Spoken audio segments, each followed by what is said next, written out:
I don't know what I would be, if that makes sense. Like, I don't really have, like that's just all I know, I guess. And I guess I haven't really educated That actually myself. makes sense. You know what I mean? Feminism is basically the air that we breathe, and it's the water we swim in, whether people know it or not. It's ingratiated in society. So you may not have any other position other than that. So if you say, I really don't know anything besides feminism, I believe you. Thank you. It's mainstream. Do you guys believe in the patriarchy? But it's still a bad position. It's still like That's fine. just saying. And what is that? So what is the patriarchy? It's patriarchy is when, like, men rule, right? Mostly, right? Men rule, women drool. Wait, what? Okay, that's... No, that was my fault. Say it. Can you say the patriarchy is awesome? It's not bad. It's not bad. The patriarchy is awesome. That one, that's for you, Good One Motorsports. Target acquired. Eagle 1, first strike. You have permission to engage the target.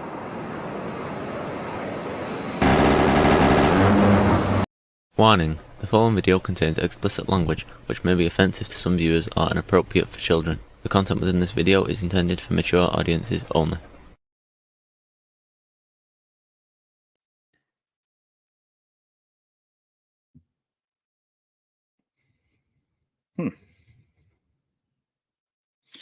Well, that says it all. Mature audiences only. Please keep your children somewhere besides listening to me, I guess. I don't know. All right, guys. Hey, welcome to the day shift. We're going to have a great time today. I got a couple of cool things to talk about. Day shift's a little different than the normal show. The normal show, I kind of like, trying to have some deep, insightful comments into relationships and shit, and just and we make fun of a lot of different sorts of people. Today we make fun of other people, so we're going to do that. And I don't really have a ton of stuff going on today. It's been very quiet on the internet, other than Gorlock the Destroyer being on whatever last night, which I actually just kind of I didn't really care much about, and the progressives being on there. So I think that was pretty much addressed enough on the show. So I'm not really going to dive too deep down that well. We're going to really start off today. Hey guys, this is during working hours, and I know it, and I've been there too. So if you have to use your earbuds or whatever, or turn the volume down, to keep that work safe environment, I get it. I understand. Definitely. This is I use adult language, so make sure that's that's okay wherever you work, and if not, wear earbuds. So we'll say hey to everybody out there. You guys are you guys are the best. You guys come on here during the daytime and roll right along with me. Normally, like I said, this is a little bit more serious of a show, and we're not serious, but we talk about some dating and shit. But actually, we're going to talk about today. I actually have a really cool topic, because I don't know if you guys have been paying any attention to the whole media circus surrounding all these charges around Trump and other various political figures, but it's very interesting to me anyway. The lengths that have been gone through to kind of bury a candidate for president, and it actually applies to all of us. If you think none of this can happen to you, then you are sadly mistaken. We're going to talk a little bit about that, because one of the interesting things right now is how the prosecutors are behaving regarding the former president. And I was listening to a lawyer. Well, it's a pair of lawyers that discuss these sorts of things, and one of the things they pointed out is very applicable to the average working man, working woman out there who's just trying to get by and survive. And that is first of all, our legal system is out of control in many ways. It just is. You really do not necessarily understand it until you've dealt with it. And when you've dealt with it, you will not believe how fucked you are. And we're going to talk a little bit about that and basically two specific ways and how they affect normal everyday people. And at some point, guys, I'll do callers. If you guys want to call in, you need to just make sure I can see it in the chat, and or message me over on Discord. It might take me a minute to notice that and get over there and check it out. But you can message me on Discord, or um, you can certainly post up in the chat here, and we'll get you on the program towards the end, assuming there is enough time. But anyway, so let's dive into this. How the legal system fucks normal, everyday, mere mortals like you and me. And the first one, I think, is the most evil. And I don't often talk about this, but I actually my first degree. Well, I did a dual degree in college, and I did psychology first, but I added criminal justice administration pre-law to that, along with the philosophy as a minor, which is why I can, I guess, talk a lot. I don't know, but the important thing here is that I had a very interesting class on the way lawyers deal with police, and especially prosecutors deal with police, and how the police deal with the public. And one of the interesting things is this idea of discretion. I don't know if you guys are familiar with this, but basically, the cop that pulls you over has the discretion to just let you go with no warrant, with not even a warning, give you a warning, give you a ticket, take you to jail, arrest you, whatever. He has all of that discretion, and a lot of it is kind of due to your behavior and what the circumstances of this this pull up, whatever reason that he's contacted you. And for the most part, I think that most police officers try and do a really good job. And the the but the but the problem with it is that in a lot of places, and it's a growing movement, is that the police actually with that don't bother to use their discretion, and a lot of it's because they don't necessarily understand the law, or they don't want to understand the law that they're paid to enforce. So their philosophy in a lot of cases is just to arrest you and let the legal guys sort it out. Let the ADA or whatever prosecutor comes after you, which costs you money because you're going to have to bail yourself out. You're going to have to retain a lawyer. You're going to have to do a lot of things for something maybe that you didn't even do. And I have a couple of good examples of this. We're really only going to dive into, I think, one, and that is there was a fellow a number of years ago who is a competitive shooter, and he was driving from his home in Arizona to a competition in California. Now, this is totally legal. There's actually in the laws in California, there's a competition exception for people who have firearms that are not legal in California to transport those over for the purpose of training, competition, and some other things. And this poor bastard gets pulled over by a cop who just couldn't be bothered to even read the law. The guy actually had printed out the law. I know I used to do this too. He had actually printed out the law, the applicable law, and had it with him. And the cop didn't give one shit. He arrested him anyway. He arrested him, took him to jail, and the entire thing was, we're going to let the prosecutor sort it out. This guy sat in jail for like 2 weeks till he could get out. He had to hire a lawyer. It cost him something like $10,000, $12,000, and there was no reason for it. None. And you don't get that money back. You do not get reimbursed when this kind of shit happens to you. And there are other incidents like this. I'm just picking on this one because I happen to know the guy, and I know that it happens. I had never actually realized it happened to the extent that it happens, but it happens. And so the number one thing is that police, rather than actually do their jobs and understand the law and be able to make a decision and use discretion on the side of the road, which is a large part of their function, they don't do it. There's no, and to be honest with you, there's no upside to them do it. If they let you go and you drive away drunk and they're like, hey, you know what? You seem okay. I'm just going to let you go. you run over some bicyclist a mile down the road, that cop is going to be held responsible. His life is fucking over.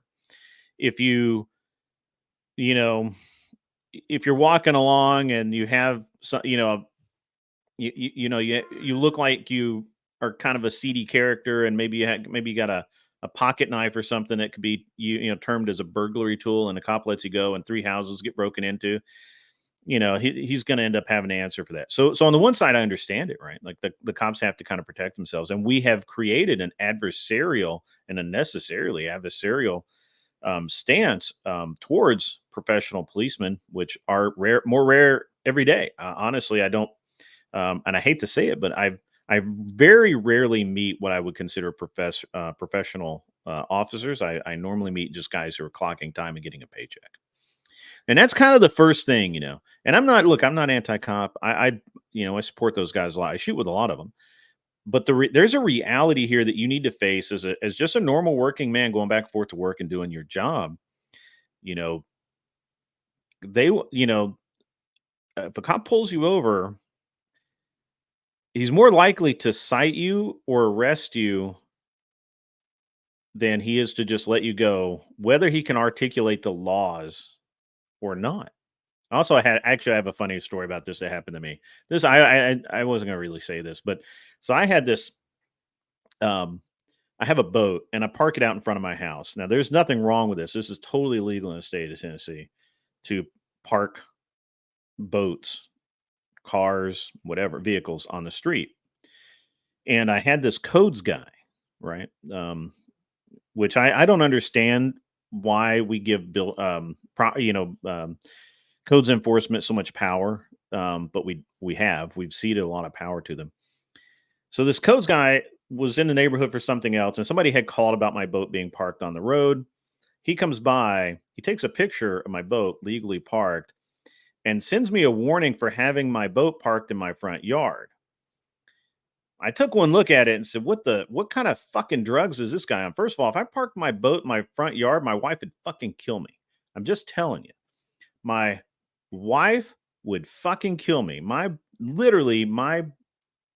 wife would have nothing to do at all with me parking my boat in the fucking front yard. I got to drive, she would be like, no, you need to move that shit right now. And I would, because, she'd be right.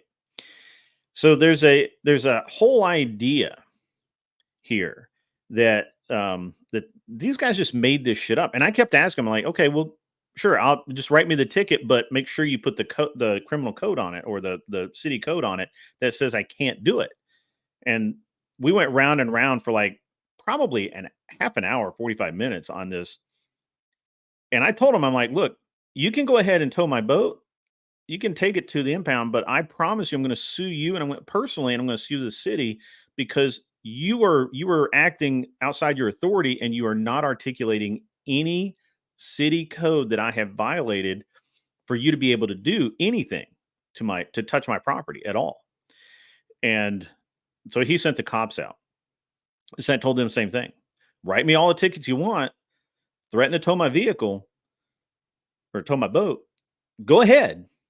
But if you do, it's going to be a fight. And they left. And the only reason they left, honestly, is because I look like I have enough money to defend myself, and I look like somebody who really would do that. I was very calm and very civil to them. I don't get angry with these guys. They're just trying to do their job.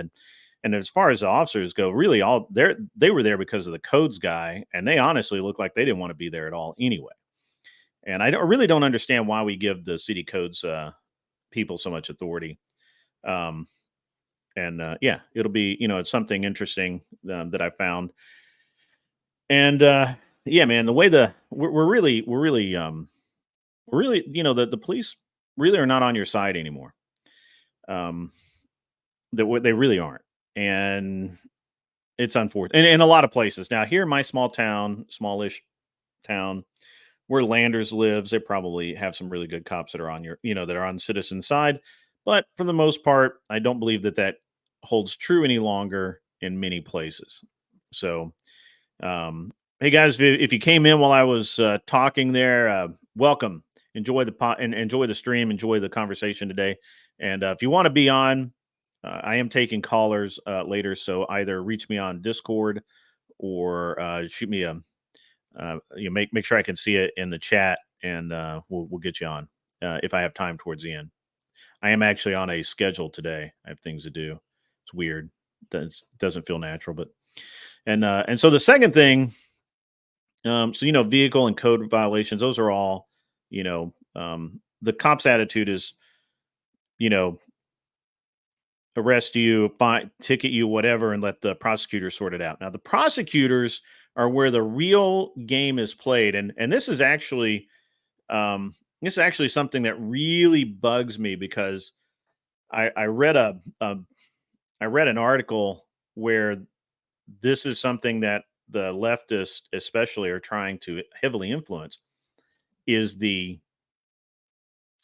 prosecutors, the state prosecutors, because they realize that um, for the amount of money it costs them to get a senator elected, they can get a bunch of prosecutors elected, and the prosecutors technically enforce the law, and that allows them a lot of leeway to do some really shitty things. So, but prosecutors will almost always move forward whether they have a case or not. So even if they know that they're not going to win, right? Like this is the dumbest case ever. Like it's clear they're not going to win. The kid that they're arresting was on the other side of town. Has got 4 witnesses to prove whatever. Even if they know they're not going to win, they'll take it to court anyway. They'll always move forward.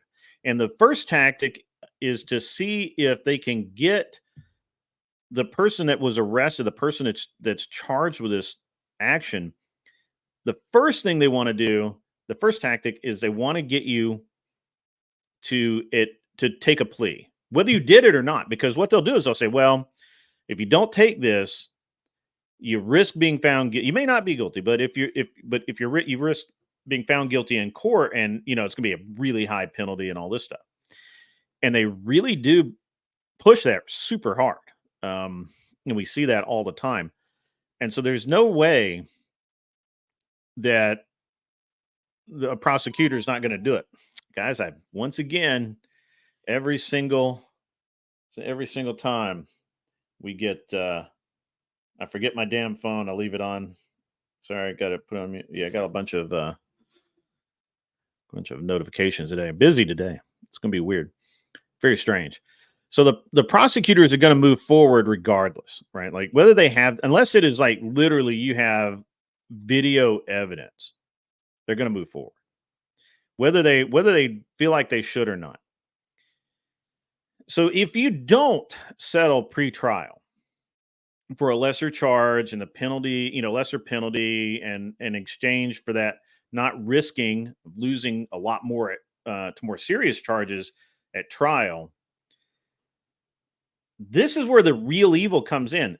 They'll continue to move ahead, and they know they don't really have a case, but they'll proceed anyway with the let's just see what happens mentality to see where they might get a conviction. And the Apple River stabbings is a perfect example of this. I've never seen a more clear-cut example of self-defense than the Apple River case. It literally, there's nothing in that entire encounter that would negate a successful self-defense plea, other than that it's in a small town. You knew, and I said from the beginning, there's no way that guy's going to go free. But the verdict that they came in with was horrible. It was really bad, and it was probably decided a month before the court case. To be honest with you, it really was that kind of that evil. So there's no way that you can. There's no way that you want to involve yourself in our legal system in this country right now. Just don't do it. If you're a truck driver and you're out driving, keep your shit clean. Stay dialed in. Do not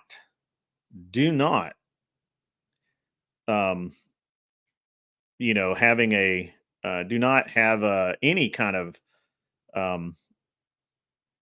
interaction with law enforcement unless you just absolutely can't avoid it. If you're same thing, if you're just driving back and forth to work every day, dude, just Just don't involve yourself in it. And I think that the overwhelming response and tactic here is constantly him is constantly this idea we're just, law enforcement is a tool being used to control the masses to a very large degree. And I asked, I think, on my normal stream, I asked if you felt free, and most people said they did, but the reality is, I think a lot of them said they didn't. So yeah, look, right, guy, we're never going to agree on this because him hiding the weapon, I mean, all of that stuff is just normal things that people do, even in self-defense cases. I don't know why I didn't have my chair adjusted up earlier. You know, I don't think I've ever. I mean, I don't think that negates anything. And the 13 witnesses were all drunk and they were all involved. They weren't witnesses; they were participants. So I can't. I don't go with that. I know that we're never going to agree, but there's no way. There's no way that it should have ended where it ended. There just isn't. And but I look, hey man, I said from the beginning, there's no way that dude was going to walk ever. Like no way. A kid died in a small town in fucking Wisconsin. There's no way you're not walking away. You're just not. I'm going to go through the chat really quick here, guys, and respond because you guys are great. Let's my buddy Kevin. Most of you get paid. So that's true.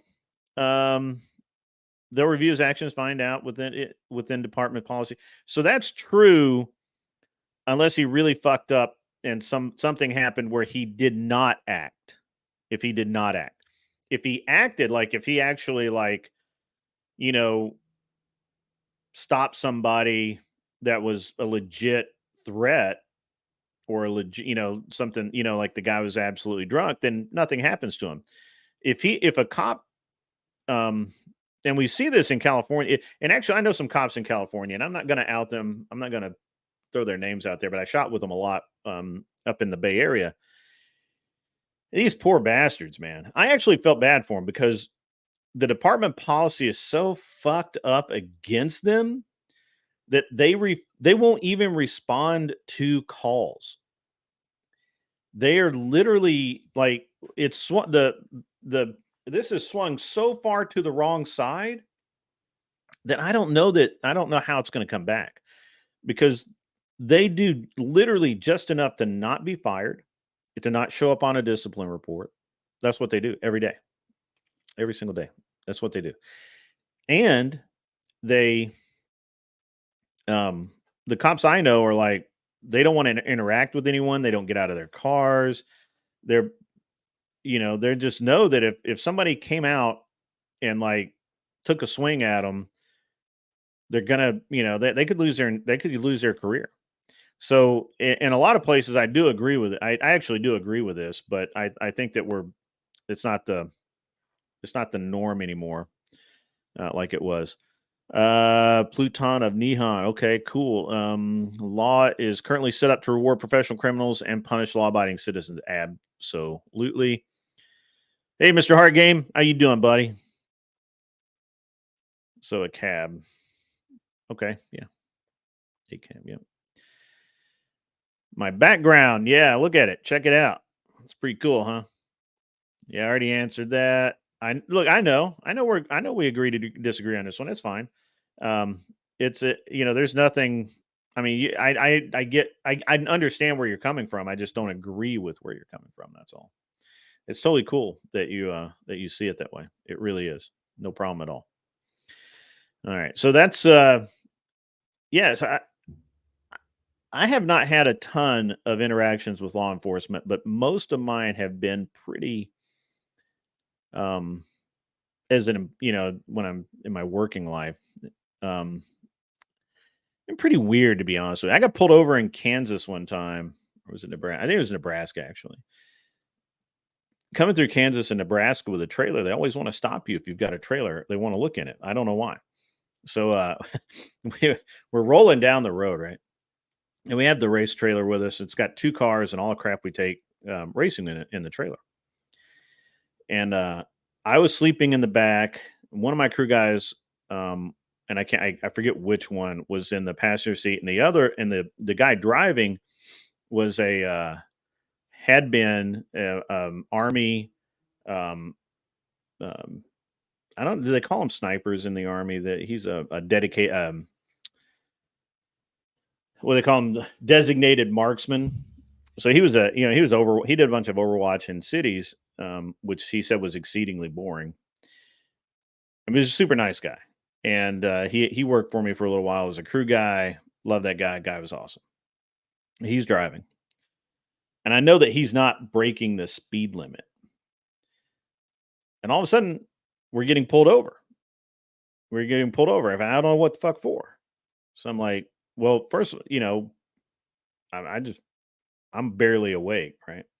And then all of a sudden, I'm really awake because they're telling me we're getting pulled over. I was barely awake because I thought we were just pulling into a truck stop to do a driver change and fuel the truck up.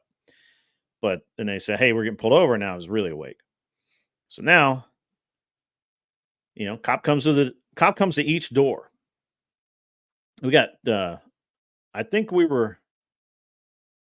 that was a 48-foot trailer. We have 48 feet of trailer to come down each side.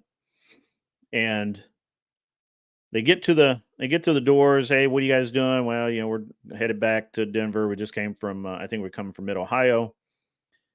Okay, what do you got in the trailer? Well, I got race cars and this. Well, the reason we stopped you guys ready for this bullshit? The reason we stopped you is one of your trailer tires looks a little low. And we wanted to do a safety check, have you guys, check you out, make sure your trailer tire wasn't going to explode. I was like, what the fuck? So, not trying to be a dick or anything, but we actually had, because we're racing, we have tire pressure gauges everywhere. There was one literally sitting in the truck, right, like on the console. So I grabbed the tire pressure gauge and I'm like, which tire? We'll go check it right now. And that cop's face was fucking hilarious, man. It was great. That guy was like, what the fuck? These guys actually gonna go check the tire pressure. So sure enough, he's like, I think it's that driver's rear. All right. So I go back, and of course there's 4 tires on that trailer. And I checked it, and it was fucking cool. And all they really wanted to do was look in the trailer. Make sure we weren't smuggling illegals or whatever. They just they just want to look in the trailer. That's all. It happens there almost every time I go across Kansas or Nebraska with a big trailer. And yes, I was armed. Absolutely, I was armed. I'm always armed. That's just the way of the world. I don't know who wouldn't be armed. I had a cool story about that too. We were in Utah. I didn't know this about Utah, by the way. So I knew we were going to get pulled over. This is, first of all, we're out of state tags. We got 4 guys in a dually, and it's 10 o'clock at night, right? We just come from the Miller Motorsports Park, and we're headed back into towards the Salt Lake City area to get go to our hotel. And I passed a car, and I'm like, that, you know what that is? That's a DUI checkpoint. That's what that is. That's a DUI checkpoint right there. I know what the fuck that is. And as we changed lane, because we had kind of gone around another car, as we changed lanes, I'm like, he's going to pull us over, guaranteed, 100%. 4 dudes, out of state tags, dually, in fucking Utah. Fuck yeah, we're getting pulled over. Hell yeah, we are. So pull over. Yeah, really nice cop comes up. Hey, what are you guys doing? Anybody been drinking? Blah, blah, blah. Who's driving? All this stuff, shit like that. I'm like, hey, why are you guys in the state? Normal stuff. And he's like, all right, well, I need your license registration. So I was driving. I handed my license, and I said, hey, I give you my registration and insurance, but they're in the glove compartment with my gun. You're probably going to want to get those yourself. And so he's like, yeah, I really appreciate that. Thank you. So he actually, reached in through the my guy let down the passenger window, and he reached in through the passenger window and got the gun, the insurance, and the registration out of the glove box, and went back to his car and ran everything and came back. Now, I did not know this, but in Utah is what they call a 2-step state, which means that you can carry a gun in your car or wherever, but it has to be 2 steps from being ready to fire. So mag inserted and racking the slide, um, that's your two. You have to draw it and rack the slide. That's your 2 steps. I didn't know that because I had one. I had one. I keep one chambered like any normal sane human being, and so it was chambered. And he's like, "Hey, you can't have it chambered." So I was like, "All right, yeah, that's fine." So he handed me he put the mag back in the gun and put it in the glove compartment, and went back to his car. And as soon as he was literally, as soon as he got in his car, I was like, "Hey, hand me my gun back." And I barneyed it back up and went on about our business because why the fuck would we not? But yeah, 2 steps drawing and pointing. Yeah, I mean, that's not fucking that's not far from. Well, you're in Wyoming, brother. You know what I'm talking about. Utah is like your next door fucking neighbor. Matter of fact, I drove through Wyoming most of the time to go to Utah, and what a shitty ass drive that is, man. You got some pretty good hills when you get towards Utah. So it's a good time though. I like all that shit. I see a lot of trucks overheat going in and out of Salt Lake City. They just fucking melt down. No, he did not. He did not. No, he brought it back, and he was nice enough to hand it back with the. So he actually put the mag in it and put it in my glove box and closed the glove box. But he handed me the Barney round, and I was like, okay. And literally, I kid you not, as soon as he walked back to his car, I was like, hey man, give me my. I think it was I cannot remember that dude's name. He was a Greek guy. I told him like, hey man, give my gun back, and I put it all back together and barneyed it back up. Because I mean, thou shalt carry with one in the chamber. It's like the 11th commandment. So yeah, not enough liquor stores in Utah. That's funny. That's funny. Not enough liquor stores in Utah. So I don't drink. I don't know if you guys know this. I don't drink. I've never smoked. I've never done drugs. I don't gamble. I don't do any. I don't really have any like vices as you would say. But yeah, so that's the interesting thing, man. I think that you really got to make sure that if you're going to um if you're gonna if you're going to be out there and you're working out in the world and you're doing stuff on a day-to-day basis that takes you outside your house, and a lot of working men are out driving around, going from site to site, doing, just interacting with people. And if any interaction with law enforcement can ruin your entire fucking life, not your day, I mean your entire life, and it costs you tens of thousands of dollars to disentangle yourself. So be careful out there, guys, and use some common sense. Like I said, man, just if you're gonna do all of that, just be alert. So Tennessee is the greatest. We are the greatest. Other states do have constitutional carry, but in Tennessee, the law is now currently that you can carry open or concealed with no permit whatsoever, as long as you are legally able to own a firearm. If you want, you can go down and get a what they call an enhanced concealed carry, which allows you then to go to other states and carry legally with your Tennessee state um, fire, your CCW.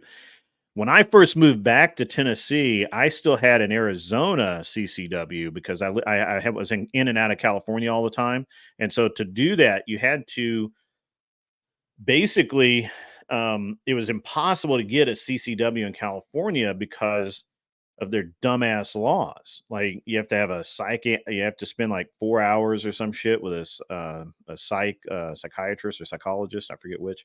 You have to go through a bunch of tests. You have to prove a reason why you need a CCW. I mean, a bunch of shit, man. I was always armed there, and I never cared. If I had gotten pulled over, it would have been the death of me. But it is what it is. You can't put enough emphasis on self protection, and I value my life a lot more than probably most. So I am always armed. So that's unless they're metal detectors. The only time that you have a chance of seeing me unarmed is if they're if I have to go through metal detectors. And even then, if I don't actually have to go through them, or if there's a way that I can just show my CCW and roll through, that's what's going to happen. Because it's an uncertain world, man. We got shit. There's bad shit. There's bad people out there. There's bad shit. So yeah, it's good stuff. Welcome, Mr. E. Good to see you out there, man. Glad everything's going well for you.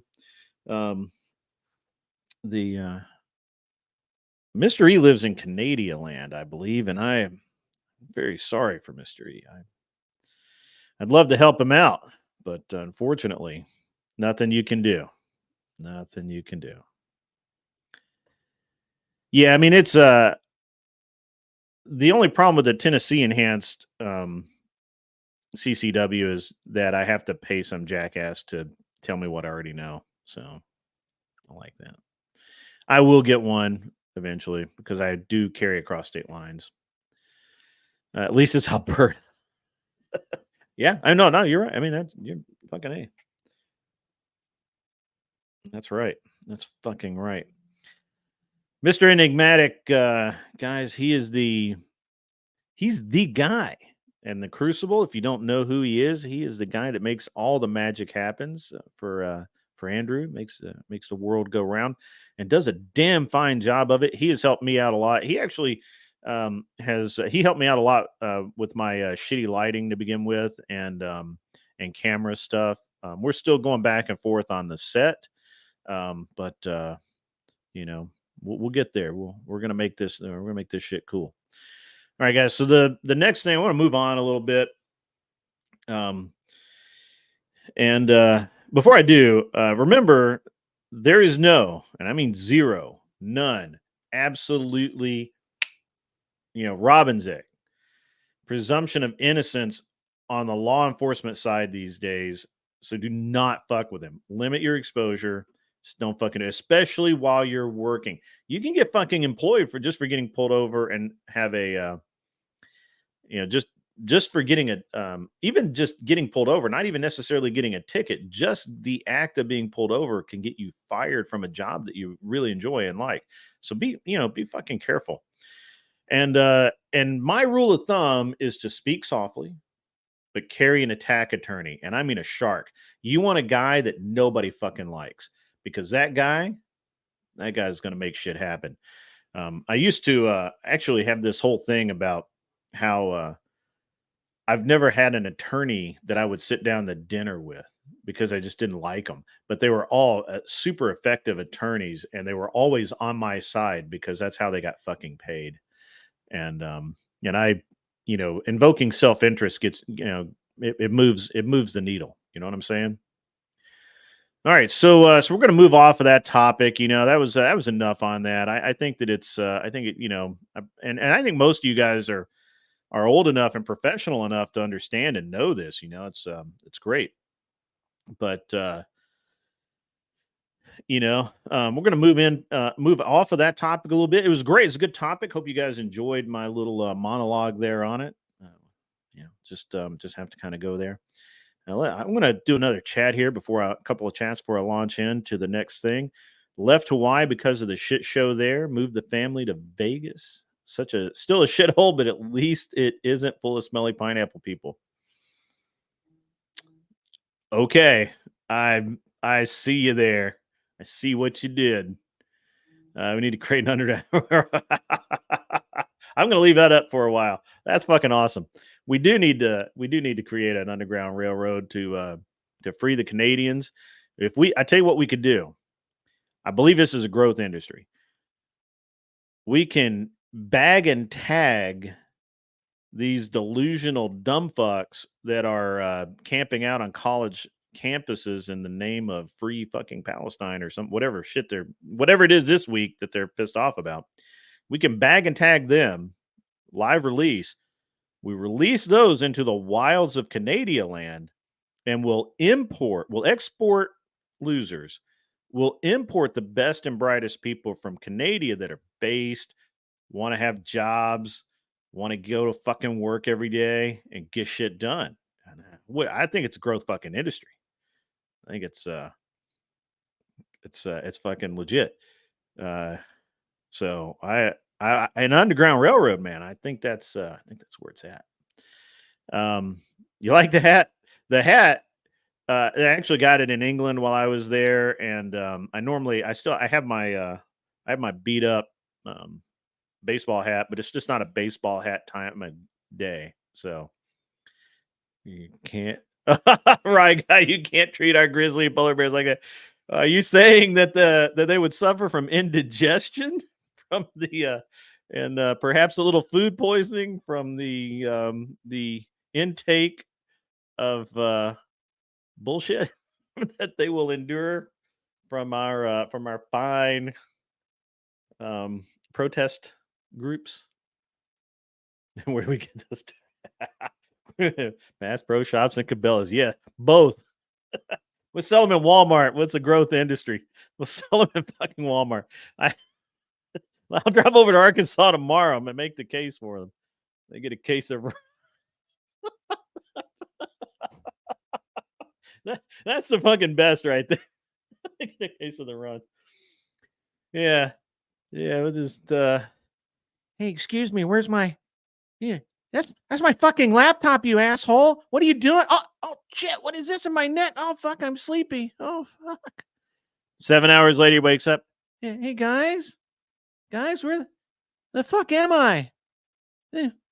This isn't the concrete jungle. This is a real fucking jungle. Oh, that's a bear. Look at that. It's a cute little bear. I'm gonna go play with that bear. Holy fuck! He doesn't want to play. That'd be fucking funny as shit. That seems like a movie. I think we should make that. He says it right as I think.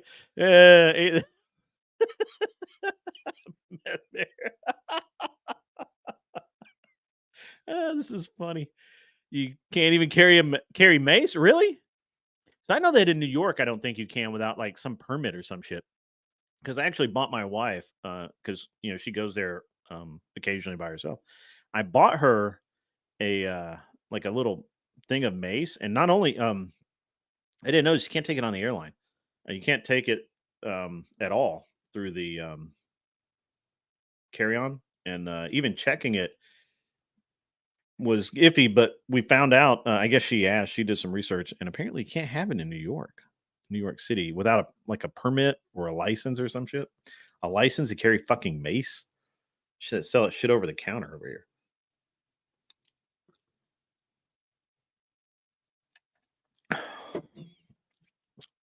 I love you guys. You guys are the best. There are thousands of people out there missing out on this fucking good ass humor. Thousands. All right. So kind of along those lines, let's talk about my second topic for the day. And this is a work day, and I'm actually going to have to wrap this up because I got to leave at like 3:30. So we can only go like another hour or two, guys. Is that cool? Is that cool enough? All right. Without our Crocs. A walking stick? How the mighty have fallen. I'm sorry, brother. All right.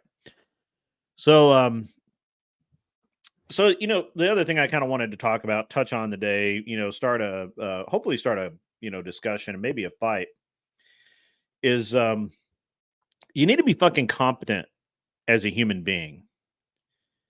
You also need to be competent as a man or woman, and you also have to be competent at whatever job you choose to do. And the name of the game is competency, right? And there was a guy named Robert Heinlein. I really like Heinlein. If you haven't, he's considered one of the fathers of science fiction. If you haven't read his books, they're fucking great.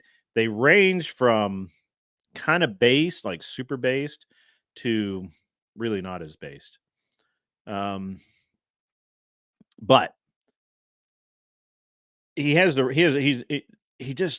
such great fucking work. So One of the best quotes, I really love this quote, is a human being should be able to change a diaper, plan an invasion, butcher a hog, con a ship, design a building, write a sonnet, balance accounts, build a fucking wall, right? That's build a wall, bitches. And set a bone, comfort the dying, take orders, give orders, cooperate, act alone, solve equations, analyze a new problem, pitch manure, program a computer, cook a tasty meal, fight efficiently, and die gallantly. Specialization is for insects. And just so you know, Heinlein actually equated insects with communist. Just so you know. Would you like to fucking know more? Right. Absolutely. Would you like to know more? The author of Starship Troopers. And when he wrote that book, he actually he was so anti-communist that he actually publicly said that the insects that they are fighting are communist. They represent communist. And so you must be able to do all of these things to be considered competent. The idea of a competent human is not new. That's what I'm trying to get at. I mean, this was back in probably the fucking 50s that he wrote this, maybe earlier. But Heinlein got it, man. You need to be competent as a human. You also need to be competent as a man or a woman, depending on which one you are, not which one you wish to be. I have to clarify these days because of retards. I can't say retard anymore. Because of regards. And because of people with less than exceptional intellect, we have to clarify. But you need to be a competent man or woman. To be a competent man, there are different versions of that. I'm not really sure that I'm qualified to define that. But at the end of the day, I think that if you're going to engage in life, which we all should, you should be a competent man. You should know how to build things. You should know how to talk to women. You should know how to take a fucking hint and leave. As a woman, there's things that you probably need to know that I have no fucking clue about because I'm not a woman. And I'll have a woman at some point on that can identify the things that women need to be competent at. But I think number one is maybe hold a conversation. I think that'd be great. And yeah.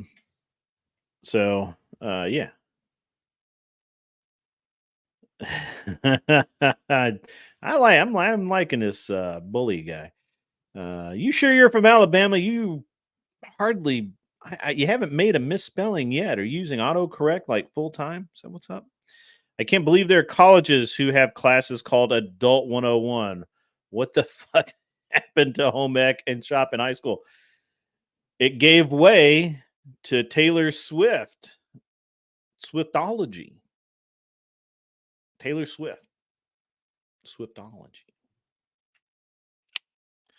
All right. So, but yeah, can we all agree on this idea of competence? Can we agree that you need to understand and know things in life that if you don't understand how to butcher your food, whether it be a hog is just one example, but a chicken, if you don't know how to break down a chicken, how the fuck do you make chicken? Right? Or you just buy it pre-cut every single time? Is that what's up? Is that what we're doing? Okay.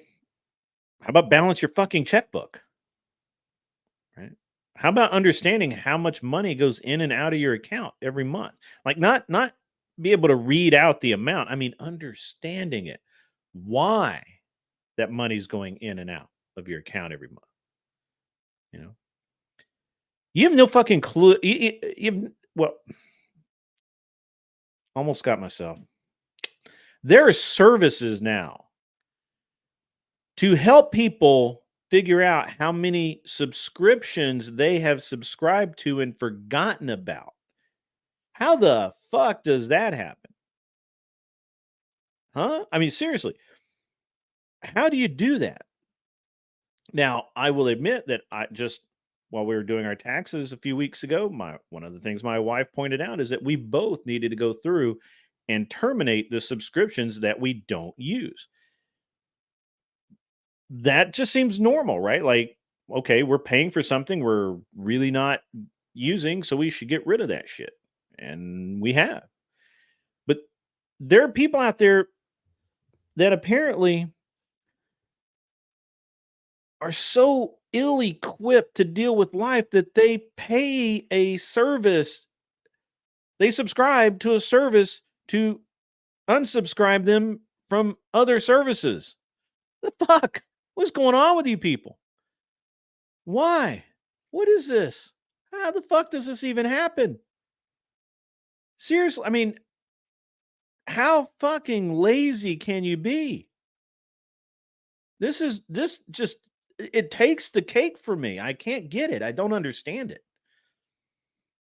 And it's worse than that. And that's like the tip of the iceberg. There's so much out there. People don't know how to shoot a gun. I've met people that have never shot a gun before. Never.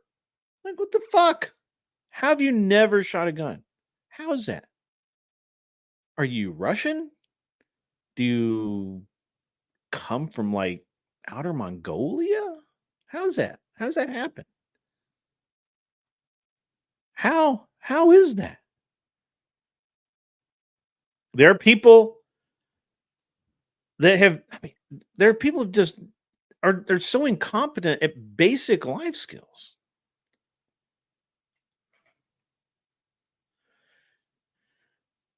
Let's see what we got here. I like this guy. Here's Next Level. The same article I read about Adult 101 told that parents can hire tutors to teach their kids adulting while they're at college. True story. Look it up. I don't have to look it up. I believe you. There's this too, people are intentionally kept very busy just surviving, and as such, they tend to forget a lot of shit. Yeah, okay. Okay.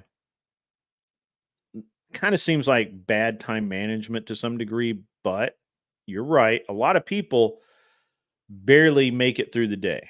And even if they're not barely making it through the day, they are, in fact, so fixated on other things that the basics of living just they're not involved in. So I get that. I can see that. Um, I just think it's very interesting. I think that we need to address competency in life. And since this is a day shift, you guys are out there hopefully working and gainfully employed and making the country go around and making the world happen. Um, the At the end of the day, I think that we need to also talk about being competent at your job. And this is where I have the biggest beef with most of society today, and that is the biggest beef I have with a lot of the crap that's going on out there is this idea that you deserve a job because you want one. That it will make you that you deserve a better job because it will make you feel better. You are a delicate little flower.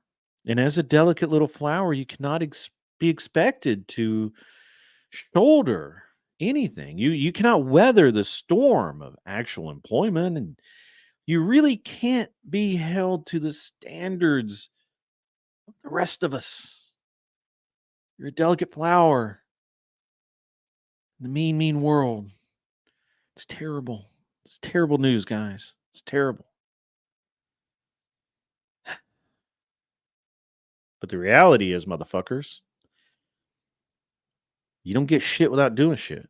Unless you're leftist and then nobody cares. You just sign your name away, vote the way they tell you to vote, do what they tell you to do, and give up all your freedom and all of your manhood or womanhood and become a fucking degenerate. And then you get whatever you want.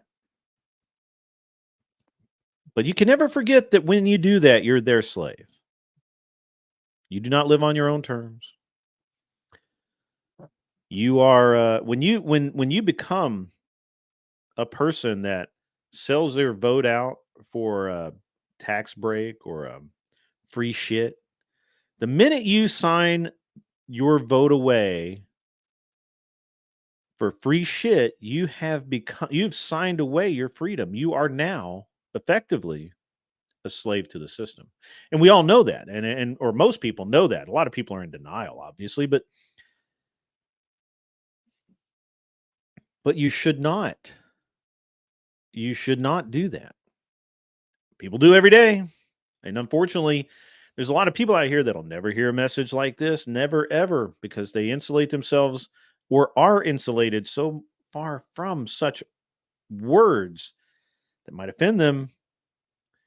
They will never hear a message like this. They will never hear that they need to be competent at life. They need to be better than they are today, than they were yesterday.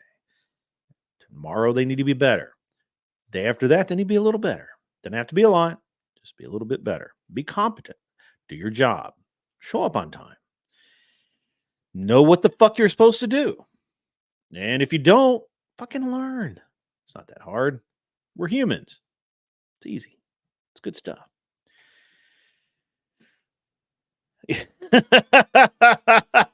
I ain't been to prison, man. I ain't never been to prison. At one time, I was in jail for like 3 hours, and that was enough, brother. Let me tell you, it fucked me up, man. I just had nothing to do with it. I just didn't want anything to do with it. That one guy kept eyeing me, and I thought he wanted a piece of my ass, and I said, I'm fucking out of here. I tell you what, I'm done. So there. No, I've never been to prison. No. Thank you very much. That's right. Yeah, absolutely. You're not wrong about that. Sorry, guys. My camera keeps auto focusing on the background behind me for some stupid ass reason. I don't know why. It's just being a pain in my ass. Get back over here. It'll figure it out. It has to do with the way the lighting is shit because it's daylight, not nighttime. I need to put on the blackout shades, and it would be better. Show me what you value more than freedom, and I will show you the tool of your enslavement. That's fucking accurate. That is absolutely fucking accurate right there. That is the most accurate thing I've heard today. Except for this. Show me the length of your arm here. Show it. Do you shave your arm? I do not shave my arms, although my I do have very fine hair. You can't see it. Notice, if you will, the shifty eyes squinting from the sun because I actually work outside a lot, and the deep dark tan and multiple scars because I work with my hands, bitches. I get shit done. I build shit. That's what I do. I'm a builder. And I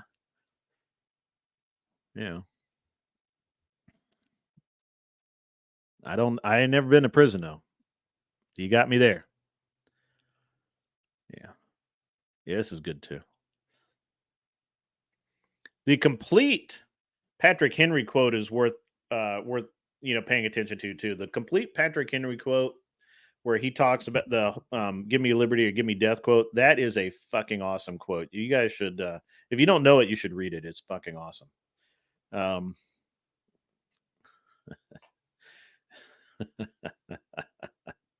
Yeah. Yeah, all right. So yeah, cool guys. What so anybody what's everybody doing for work today? I never actually really ask. So I should probably ask. So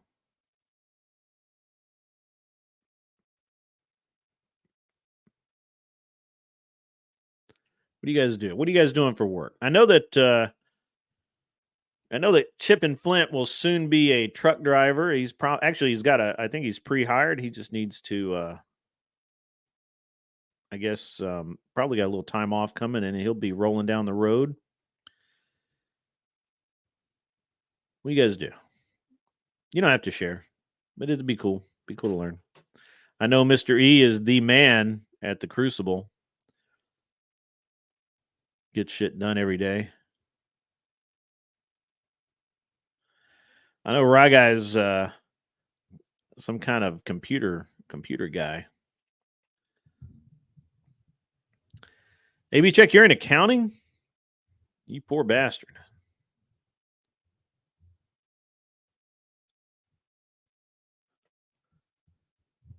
Yeah, that sucks, man. I'm glad I've honestly never broken a bone, and I don't want to. It's late in life to do it. Yeah.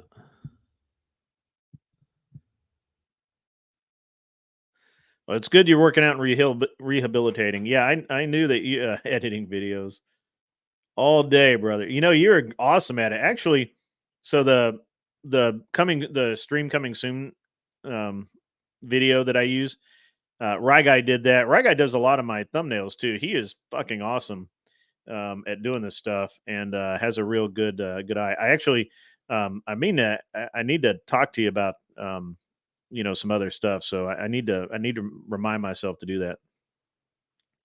And yeah, let's see. Let me talk about we can talk about insurance companies.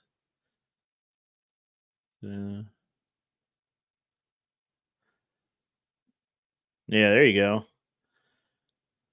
Solid work. Insurance companies are kind of a scam. I actually just had to redo all my insurance, which I do every few years. It's a pain in the butt, man. It's a pain in the butt. So I guess here I got a little bit of time. We're not going to run over anything, so I guess maybe I can address the progressive chicks from last night on the Whatever podcast, where they were talking about how we kind of got stuck initially on the and really what I'm going to cover is this idea that um, men should be men and take a bullet for women. And hey, that's totally cool. Men doing manly things, that's the right thing to do. Honestly, I don't have a problem with that. I didn't even have a problem when Brian was going off about how he, you know, he did not see where he should have to take a bullet for someone he was dating. You know, I did. Nobody said it, but I was thinking, you know, if Brian dies, that could be the end of his line, right? The end of his that could be the end of his um familial line, right? Bloodline. And so maybe maybe the girlfriend that's just a girlfriend should take one for the team and keep old B alive. Maybe not. I don't know. I don't want to be the judge. I don't want to make the call on that one. That one's too much. But the so what got me was these girls, they expect a man to be a man. They don't want to be women. They only want to submit on their terms. And they don't actually want to submit. I mean, what they were talking about when we were talking about submitting to their husbands, that's not submission, man. It really isn't. It's more like that they're going to enter into a partnership agreement, right? Like you're over here, I'm over here. You have to do this, and I don't have to do any, you know, whatever. And it was very strange. And this is and Andrew talks a lot about this. I really haven't talked a lot about it, but Andrew, man, if you have not heard Andrew's content about these progressive conservative women, you really owe it to yourselves to go listen because it's pretty eye-opening. And this was another one of those that they're very fortunate that that Andrew wasn't on there last night. I'll come back to this. I promise. I'm just going to continue this thought real quick. I'll come back to that. So what I don't get is well, I guess I get it, right? Andrew expresses this very well. These women want all of the benefits of being a traditional woman, but they don't want any of the burden, any of the work, any of the requirements. They don't want to meet the minimum standard that it requires to be considered that. And it's really hard to it's really hard for me to reconcile this in my head. This is one of those things that for me, I just don't get. I really don't understand it. I'm it's not like I'm trying to understand it too hard, but if you're going to stand up in front of a crowd of people and say, I fully expect this man to take a bullet for me, to protect me, to be my protector, be my provider, out of one side of your mouth, and on the other side of it, you literally turn around and say, well, I'm not going to submit to him, except in this very specific way. I'm not going to do the things that I know I should do. And I have to be a strong, powerful woman. You can't negate my image or whatever. And I just really feel like that's something that for the most part, we've got to, we got to fight back against that, and we cannot accept it. The problem is that for most men, just hearing anything conservative out of a female's mouth is awesome. It's like super attractive to hear that. But the problem is you can't fall into that. You cannot fall into that trap. The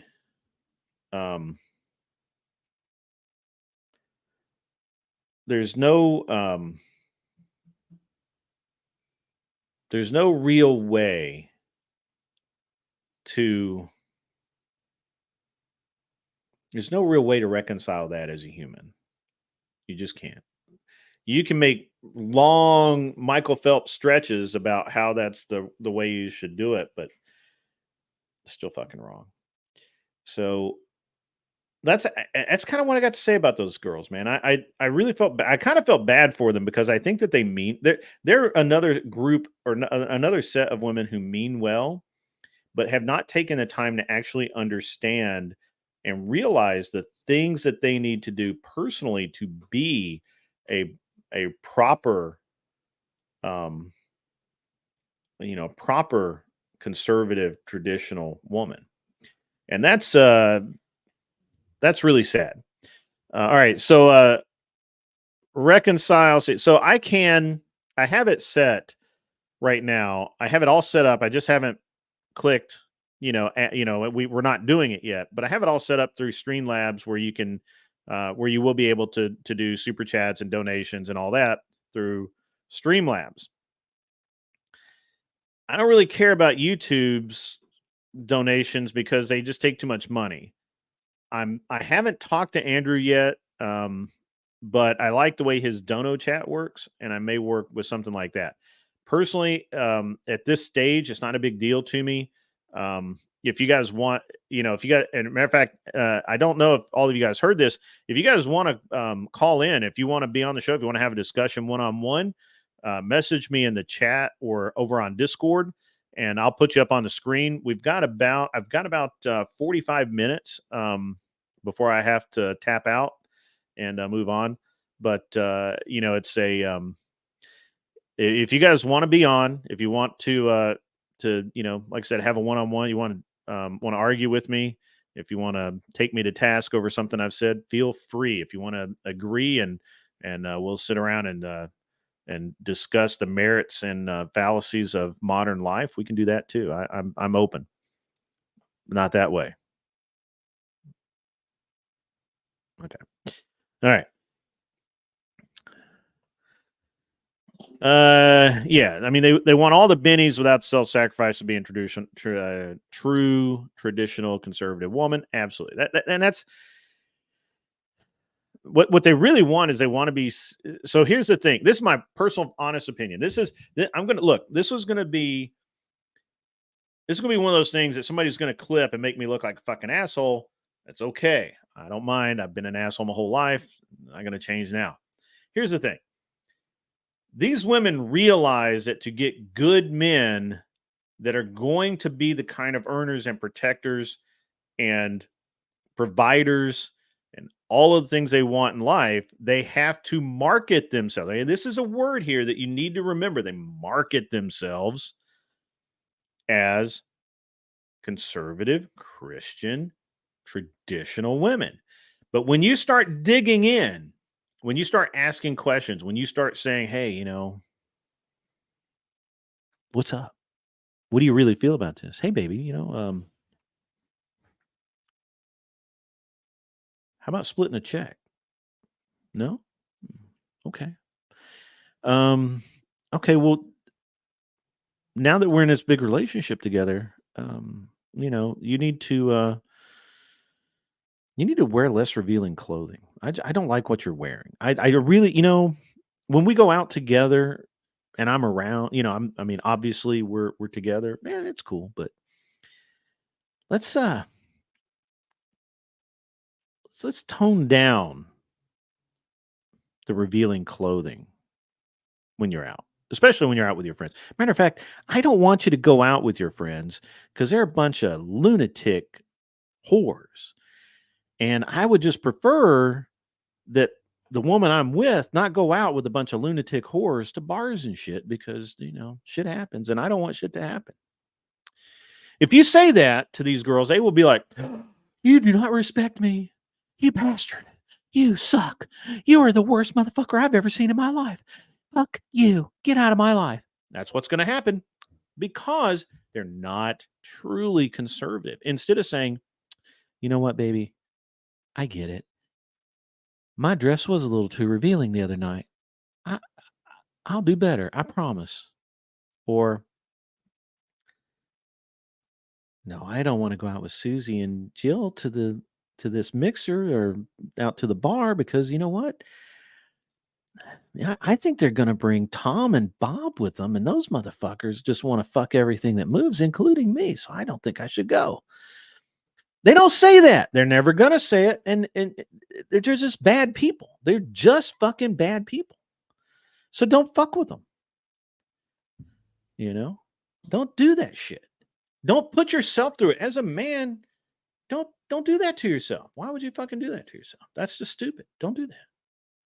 It's wrong. There are better ways to ruin your life than that. I mean, I promise you. Meth is probably better. I don't know, but I'm just telling you, you just can't do that. And it's a marketing tool. Right now, it's right here. Old John comes through again. It's a marketing tool. They're marketing themselves to appeal to men that they know are good men. And so what's GS? I don't know what GS is. How dare I'm sorry. There was generally specific, a based homesteader man. Oh, okay, that guy. Okay, got you. Generally specific, based homesteader man. You guys wear the same hats too. Got it in London, bro. And I got my other hat over here. This one just felt, I got my Hawaiian shirt on. You guys can't see it here. Let me stand up. Got my Hawaiian on, palm trees and shit. I'm not in vacation mode, but this is just the way I'm working today. Just the way I'm working. Yeah.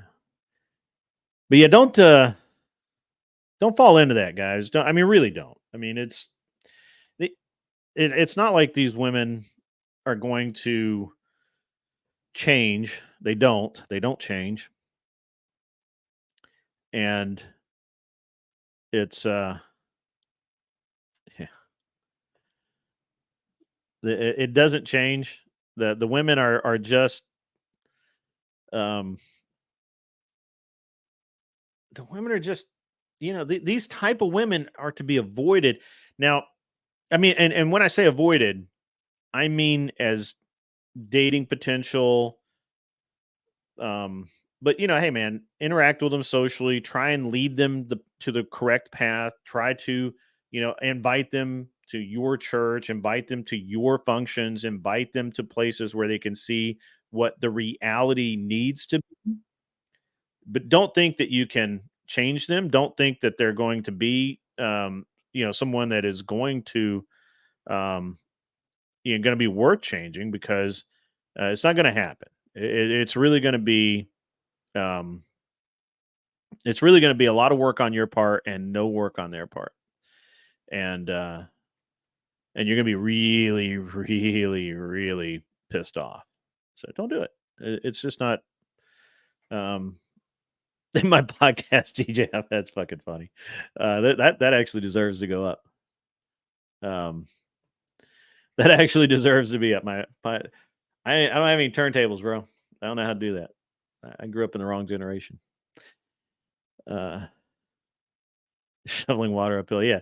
I mean, look, but again, it's not that these girls are irredeemable. It's not that they're unsavable. It's not that they probably really feel like they are real, honest to God Christians. I'm not here to say that they aren't real Christians. I'm saying that they do not act in a way that represents what I would expect from a traditional woman. And that's okay. If you don't expect a traditional woman, if you want a modern conservative woman, then hey, man, and do you? It's cool. But if you are legit looking for a traditional conservative woman, someone who's going to be there, who's going to do the cool shit, who's going to um, listen and care about your opinions and your feelings and actually submit to your leadership. The interesting thing, and this is what's really fucking crazy. I missed this. Hey man, it's great to have you on the show, man. I really hope you do get back, and we'll I'm going to do this couple of 3 times a week. I haven't decided which days. I think we're going to do Monday and Thursday day shift. It might do Wednesday, but I do Wednesday nights, so I don't know that I want to, do too much. So, and I like day shift. I think it's cool. I think it's cool to have you guys out there listening while you're working away. And I know Landers is out there sanding on his fucking car right now. I hope he's getting that thing flat enough to be able to be painted. Let me know, Landers, if you want me to come over and spray some paint on that thing for you and lay down some fluid so it looks good, make it look liquid. I'd hate for you to put all that body work into it and then have it all dry spray and shit. But anyway, I digress. I'm just poking fun at Landers because he kind of deserves it a bit. Landers is pretty salty. I love that guy. But getting back to these to TradCon women and how we should be. You've been waiting on me the whole time. That shit ain't sanded, bro. I saw the pictures. I saw the pictures, man. That thing needs a lot more work. We're gonna have to spray like 18,000 coats of filler primer on that thing to get it flat. But that's awesome. I know Landers is working on his car though. He's got shit going on for sure. Look, guys, you've got to, you got to set your own standards and bring these people into your sphere, and then they can then follow those standards. And again, it's and where I was kind of going before I kind of dove off of this is so we can't. It's not that these they call themselves trad cons. I call them prog cons because I think they're more progressive than anything else. These prog con women, I think they mean well. I think they want the right things. I just think that they don't want to let go of specific worldly things, which we all have a hard time with. We really do. I mean, I do myself. I don't know anybody that doesn't have an issue with that. But what the real problem is that their idea of submission in their relationship to a man is not submitting to the leadership. It's this idea of submitting and becoming basically, you know, a servant or a slave or something like that, and being in a diminished role. They don't understand, and they've never been taught, and they've never been led to believe or they've never been led to the conclusion that what we're really talking about when we talk about that a traditional man in a traditional relationship, the man leads, the woman submits and follows. It doesn't mean that the woman is his servant. It means that he leads, he makes decisions based on the um, needs and realities of the family, and he makes those decisions in the best interest of the family as a unit, because in theory at least he should be more decisive, less emotional. His decisions should be made and very carefully weighted, um, in a process that is not just pure emotion. And obviously, this is this is just the normal way. It should be kind of the normal way of things, but you have these women that realistically just do not get it.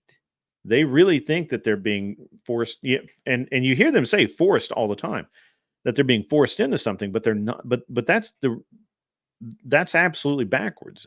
There's no forcing anybody to do anything. If a man is leading you, he is leading you. He's not forcing you. Forcing you, he would be behind you with a stick poking you or something. You know, that's forcing. But when a man leading, is he is showing you the way. He is showing you what needs to happen. He is telling you the directionality that life needs to go. And so I really don't think that these women understand it, so they rebel against it, and they need to be shown the true path and the the true methodology to get there. Unfortunately, last night they failed to get it. Not that it was explained particularly well. I wish Andrew had been on the show. He would have got them, I think, to the right point. Because they did at least seem open to discussion. I think Andrew would have been awesome on the show last night. Unfortunately, he wasn't there. He can't always be there. He's got his own shit to do. But he would have been very useful with those young ladies last night. The entire rest of the panel, who cares? You know, the you know, most of my concern was with the prog cons, and they're the prog cons are really a threat. Really, you know, that's it. Um, right. Where's my sandwich? Look, I know a lot of men who lead their family units. I've and I hear guys will say something like, "Where's my coffee? Where's this? Where's that?" But it's not. It's the tone that's the deciding factor, because it's always a joking tone. And I don't think these women get it. But again, I also believe that a lot of times currently that these women are hiding behind the idea of being a tradcon woman as a marketing tool to make them to market themselves um, to men that they perceive to be high value. That's it. They're not in it to win it. They're not really living the life. They're not being the people that they should be. They just aren't. They're you can call them progressive conservatives. I'm not even worried about their views on God or Christianity or anything like that. And I said nothing about that last night, because I think that part of it in this in this discussion is irrelevant, right? We don't need to talk about religion. We don't need to talk about their their relationship with God or Christ. We don't need to talk about any of that, because the reality is they are the this is the reality of it is it doesn't matter, because they're not that's not what I'm addressing. What I'm addressing is simply the fact that they would rather market themselves as something they're not than to become the thing that they're saying they are. Does that make sense? Everybody, did I say that in a intelligent manner? I sometimes get too wrapped up and in my I sometimes get too wrapped up in trying to make a point and I miss things.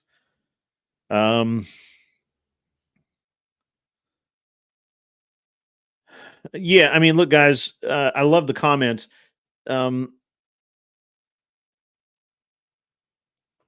This is part of reality, right? Like, they're really not compatible.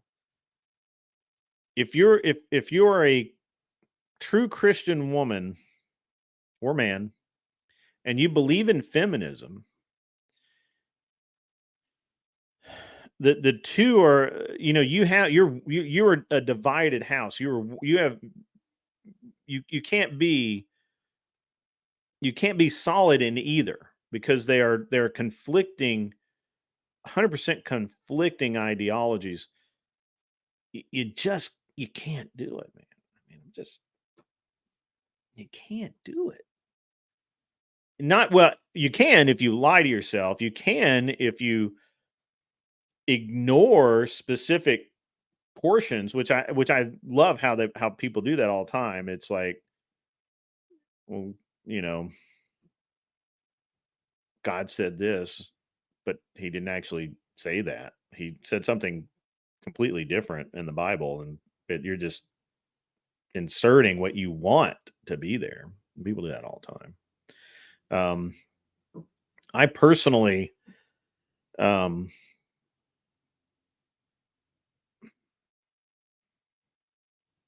look, Andrew called me out on it, and he's right. I'm in no position, and I do not care to judge anyone's relationship with God.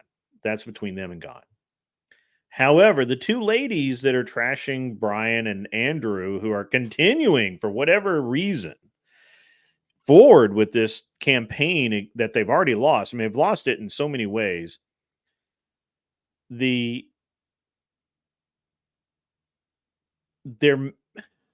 hard to accept them for what they say they are when they're doing that. But I do, all right, look, they say they say that they are that thing, so I will agree with them that it is that thing. Oh, there we go. Andrew has made it. Yes. I mean, you can't be one and the other. You can't. Andrew nails it, like, 100%. You cannot. If you try, you were ignoring one portion of the other. You were willfully ignoring it. You were absolutely delusional and deluding yourself into believing something that is absolutely not true. And you can't get away from that. Again, I'm not, and I didn't originally intend to bring any of this stuff up, because the whole idea with the ladies last night on the show, the whole argument with my biggest problem with them is that they were so disingenuous, and they were just wrong. They were making a claim that they couldn't back up, and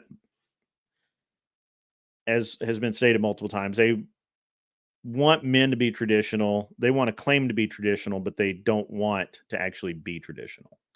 Again, I consider it a marketing ploy. I know, some people disagree with me. Andrew, do you want to hop on the stream here for a few minutes? I've got I got like 30. I got 25 minutes left before I've got a jet. I got things to do. But you wanna hop on or no? I'll send you the link. You can come in if you want to.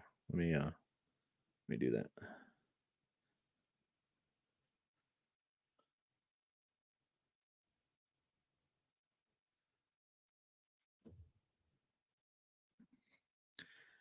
Yeah, there you go. I sent you the link. No, no. Okay, well, I sent you the link. It's no harm, no foul. If you can't, whatever. I do appreciate the comment. Um, what do you think of the show so far today? This is my second day shift, and have not, and I'm trying to figure out, a few things forward. What do you think? I'll give you a minute to reply.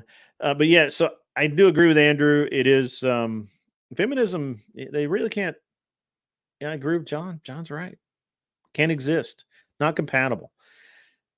Anyone that says that anyone that says they are both they're lying to themselves. They have to be. There is no alternative. Have you been to prison, Andrew? No.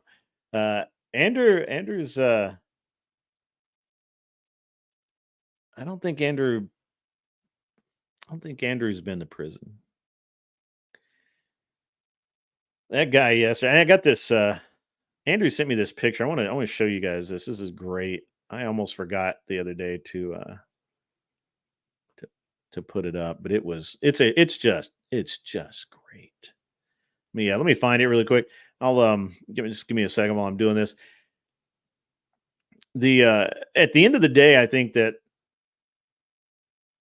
it's interesting how the conservative women that are coming onto the show, the trad cons, or my what I'm calling prog cons, because they're more progressive than conservative, to be true. They're absolutely not traditional.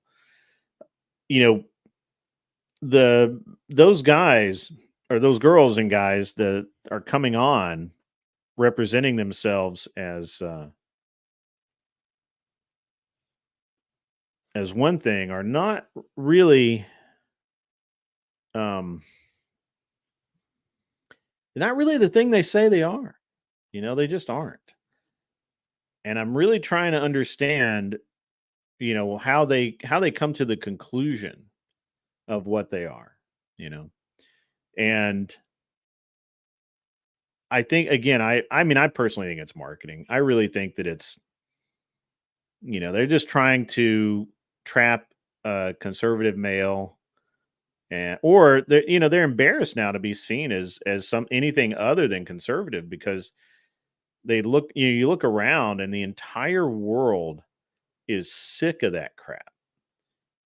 Not just the US, but well, maybe not as much in some places in the world, but in the US, all throughout the US, people are sick of it. They're just sick of it everywhere. I know here they're very, very sick of all of the nonsense that is going on, and they just can't do anymore. They don't want it anymore.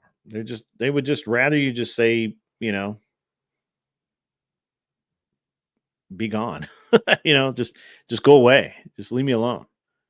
And I don't know. I wish I had more to say about those girls. I only sent the two TTS last night because they needed to be sent.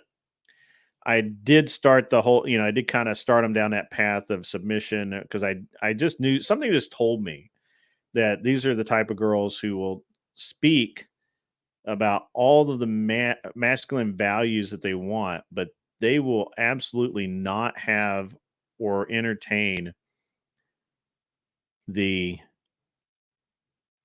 um, fact that they must be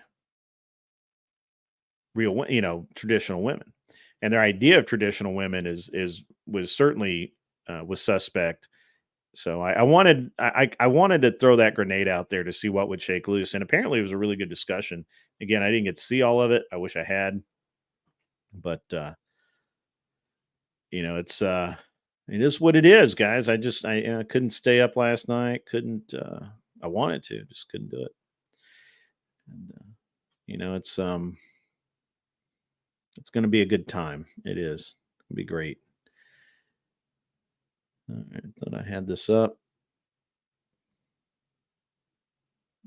Maybe I don't.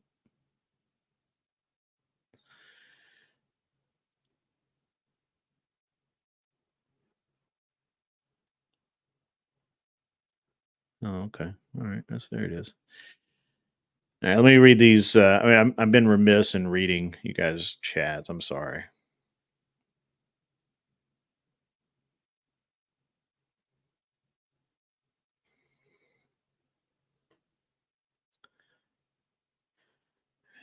It doesn't make us Sims. No, not Sims. Daywalkers.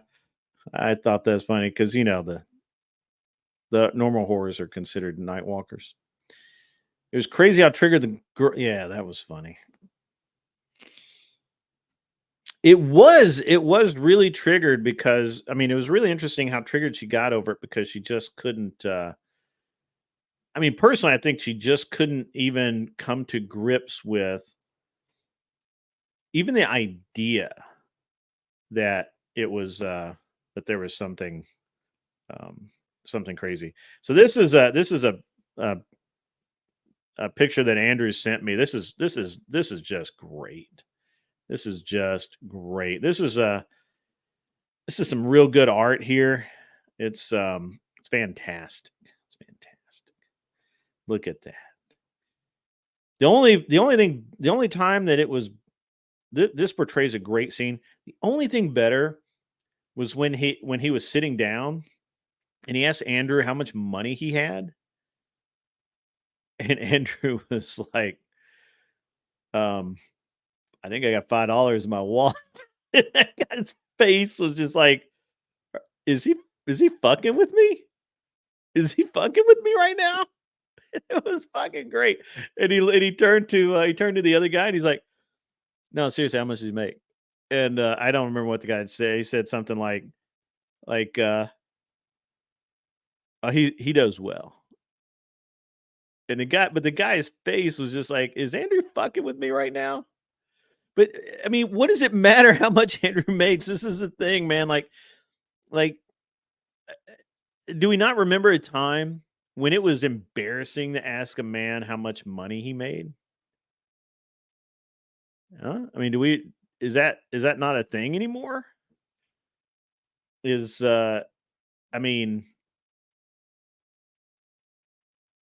why do you care? It's more about what he has to say. You're not there trying to give Andrew a loan. You're there to have a conversation with people about life and red pill shit, I guess. That poor man. I felt bad for Wes. I really did. I've never seen anybody made a bitch that fast in my life ever. And I've seen some people made bitches. I ain't gonna lie. So yeah, Andrew does look good, man. That does Andrew and the artist captured the smile like perfectly. Like Andrew just had the smile of just satisfaction the entire rest of the time, and it just got bigger every time he would be like he would just ding Wes with something like, I wasn't graped in prison or whatever it was. It's great, man. It was great. It was a good time, man. I'm gonna be that's gonna stay with us. We're never gonna let that one die because poor Wes, man. He just didn't know what was coming. So real men rip their pants so they can show off their tattoos, bro. Do you not get it, bro? Am I broing enough for you, bro? Bro, bro, bro, bro. You gotta have the tats, bro, and you gotta shave. You gotta shave your whole body, bro. Do you even shave your arms, bro? Do you, bro? Because I don't know. I don't think you do, bro. Fucking bro. That is awesome. I don't know if Jim Bob did that or I don't know who did that, but whoever did is fucking awesome. I hope Jim Bob did do it. I like Jim Bob too. Jim Bob was on the other night and that was fucking great. Can't wait to have that guy on. We're gonna have that guy on I'm gonna have that guy on one of the nighttime podcasts. Hopefully, maybe next week.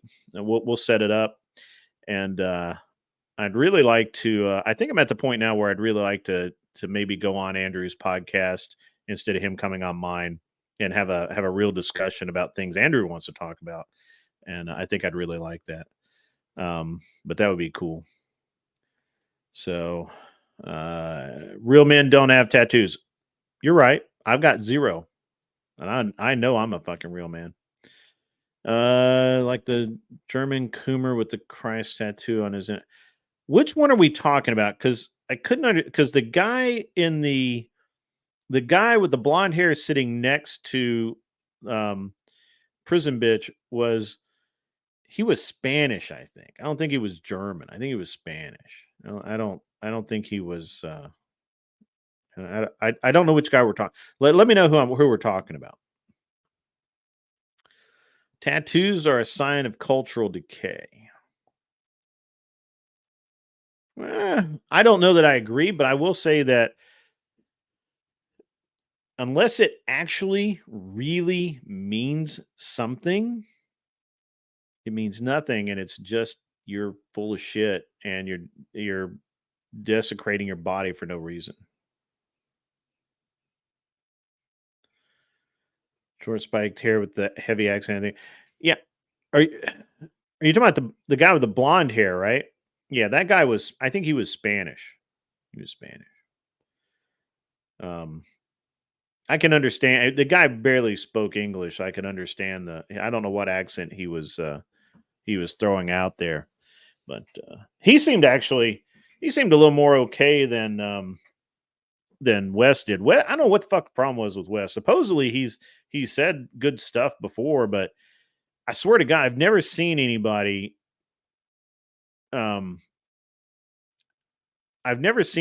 act more like they were selling a timeshare or a vacation club in my entire fucking life. Like even the guys selling timeshares and vacation clubs, they don't come off as poorly as that dude did. I'd like to think it's drugs, but he says he doesn't do drugs. So I mean, what's left? You know, he just had like a psychological break or something that he was so triggered that Andrew told him that money doesn't mean shit in this world. I mean, Andrew's right, by the way. Andrew's 110% right. So yeah. All right. Yep. I can't believe that guy. I can't believe that guy was just the way he was, man. It was terrible, terrible. Oh man, sorry guys. I know it's poor form to yawn in the middle of a podcast. Which guy was the Amway rep? I think we identified him. I I I I don't know. I think that he probably yeah, he probably looked like this. That guy was that the guy? Is that the guy we're talking about? Do you recognize him? Is that the guy? I think that's the Amway guy right here in the white shirt. So yeah, yep. Poor guy. He just didn't know what to do. Didn't know what hit him. All right. Here's the thing. If you had half their supposed money they claim to have, I sure shit wouldn't buy a money hole of a car. I would buy land and lots of it. Yeah, I mean, yeah. So here's the thing. Those motherfuckers don't own shit. At one point in my life, I've had the privilege to work with a lot of wealthy people in my life, and it's taught me a lot. Like I wouldn't know anything if I didn't know, if I hadn't watched these guys and worked around them while I was working for them, and you know, being smart enough to actually learn shit.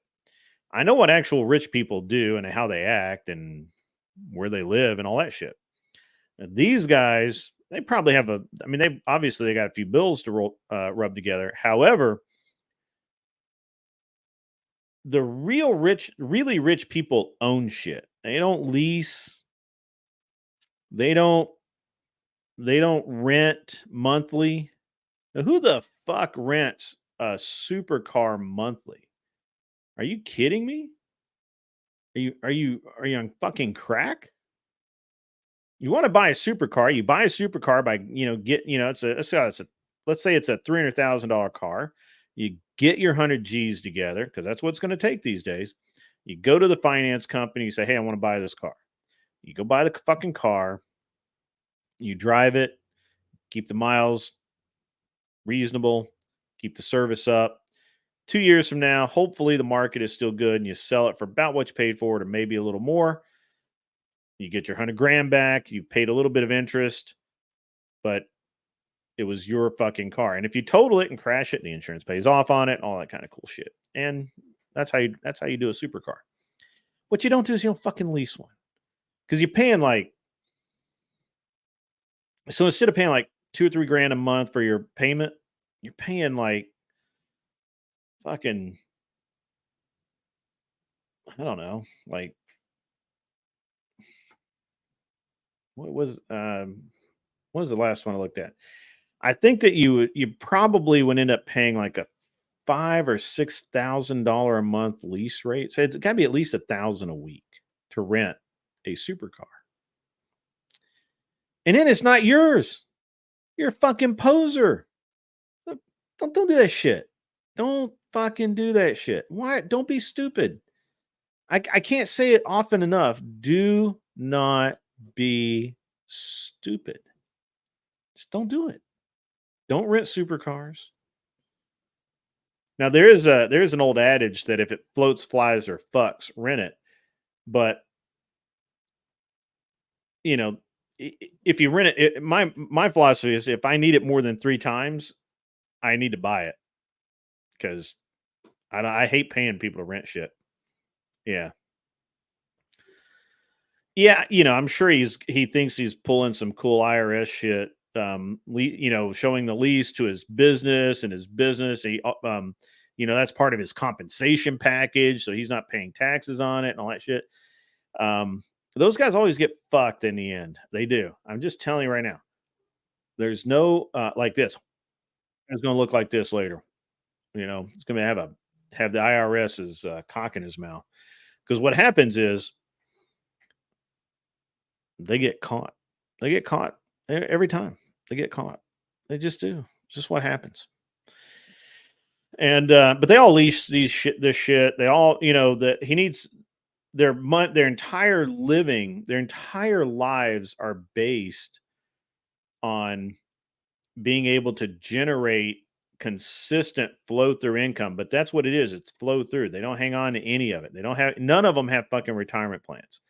None of them have any, they have investments that they owe more on, and most of them are worse. So at some point, they all go fucking broke without a fail, without doubt.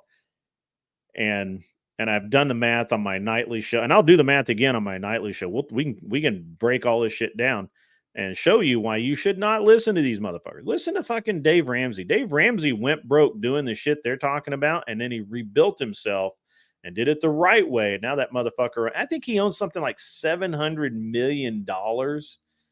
Owns $700 million worth of real estate. Owns it. Like fucking make a fucking mortgage payment on it. It's like 700 million. And that's 700 million in like 20 years ago money. Like he's owned that shit forever. So I would much rather be a Dave Ramsey follower than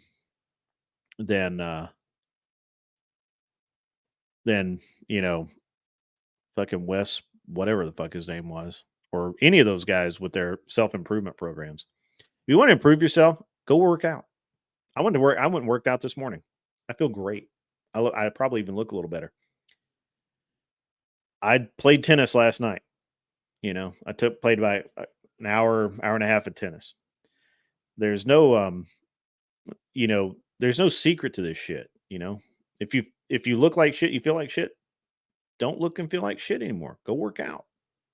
Go play. Go LARP. Go out and buy all the military shit and go LARP all weekend and hike around and looking like Johnny Rambo and have fun doing it. Fuck it. Who cares? Who gives a shit if somebody calls you a LARPer? Just go do it. Get some exercise. Get some sun on you. You know? Fuck. You might learn something. You might make a friend or two. Who knows? You know, get out of your fucking shed.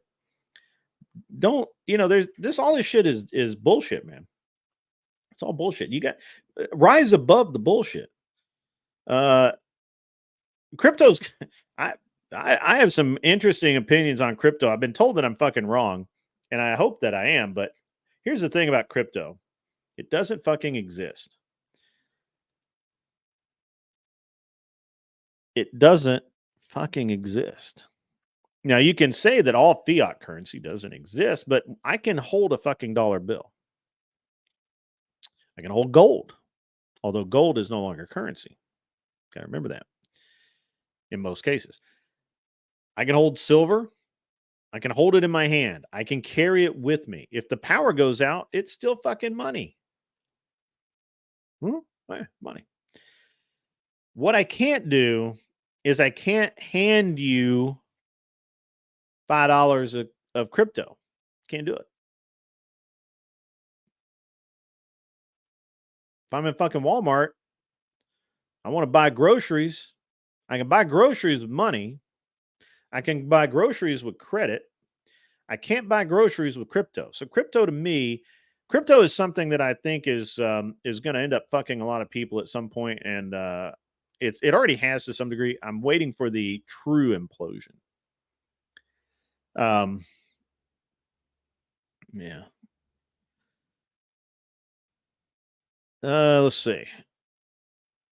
Well, he could pay $150 million if he's got that. Cheated his audience with a fraudulent timeshare exit scam. I'll look into that. Could be. I doubt it. I've met Dave. Dave's he's interesting, but he's legit. He's not out to fuck anybody. He's above board. He really is. I would be very shocked if he did that. Now, if it's kind of like the Trump University thing where he sold, let them use the rights to his name to promote something and was misled and the contracts were fucked up, I could see that happening.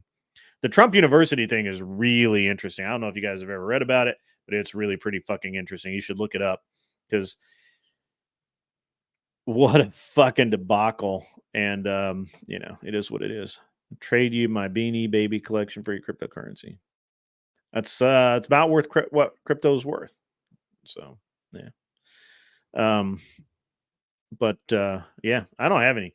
I kind of regret not buying it when it was like when I could have bought like 100 Bitcoin for like $20 or something, like a cost of a pizza or some shit, but only because I would have already sold it and converted it into actual money and reinvested it. That's all it is to it. But yeah, I talk about this stuff on my main podcast, my main stream, which we won't have one tonight. Obviously, it's a Monday night. I have Boy Scouts with my kid, and I got a ton of stuff to do this afternoon. So the yeah. See, I believe this. I actually believe this, and it was interesting. That was the biggest appeal. That's why I really feel like crypto shot up so fast, is because it was supposed to be untraceable and all of this shit. And now the U.S. government's not the only ones that hold a shit ton of it. A lot of governments have confiscated crypto because from various arms dealers, drug dealers, diamond smugglers, all that kind of shit, who were stupid enough to use it in their transactions. And obviously, it was somehow traced. I thought it was untraceable, but somehow it was traced, and they got it.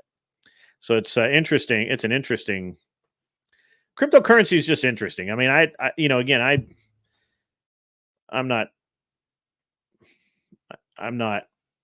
not into it, right? Like I think that all the guys that are investing look, if you invested no money in crypto, right? It was gifted to you, or it was one of those things back when they were running promotions and you bought something and you got like a Bitcoin or some bullshit, and all of these things. If basically you have no money in your crypto, cool, hang on to it, see where it goes. If you have actual money in crypto, if you can bail, fucking bail. I would get out. I just don't see it. I don't see it being the end all be all.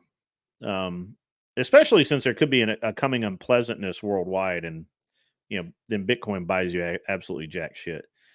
And yeah, routers are I mean, look, anything that's electronic, I have been told anything electronic can be traced.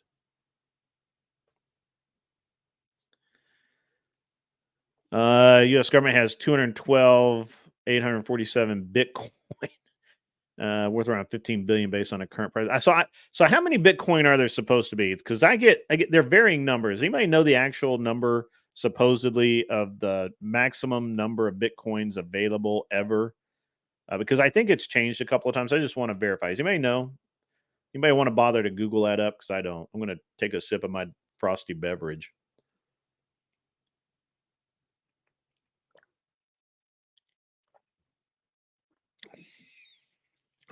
That was great. All right. Yeah, I'm just really curious how much Bitcoin technically is out there. Because in theory it's a finite supply. But there's nothing that makes it worth anything. Yeah. So this makes it less rare, right? Like if you can just um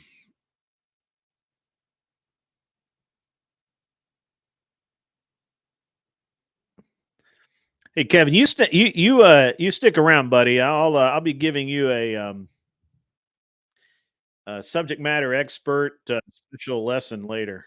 What do they call that? A tech talk, a Tim talk, TED talk. It's a TED talk. Kevin, stick around for the TED talk later. We want to make sure that you are very well educated, and we don't want you to feel like you are not up to date on all of the latest and greatest. So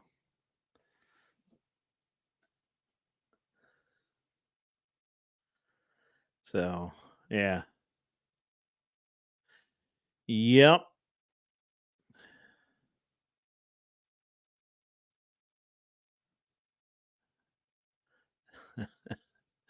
Yeah.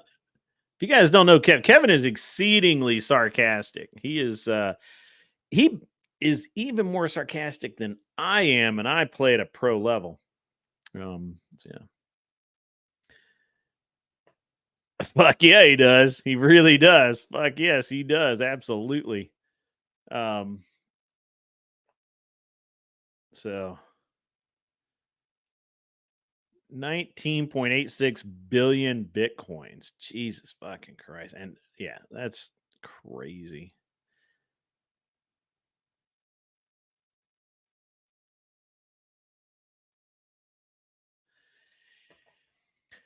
Hey man, so pretty much every episode of my stream, I talk about finance, money, investing, that kind of thing. I'll be glad to have you on and talk about it. Just hey, listen, if any of you guys want to um,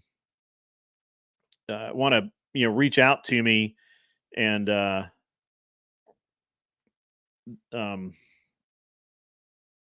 kind of I don't know, email me, or want to be on the show or whatever. I do actually have an email that I set up for this, and I'm trying to find because I forget how I had it. I forgot how I had it signed up. So give me a second. I will find that. I don't matter. Let's see.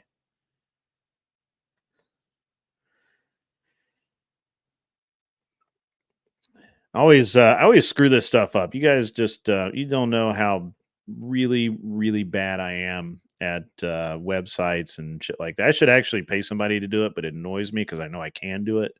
I'm just really bad at it. So, don't make fun of me, right? So,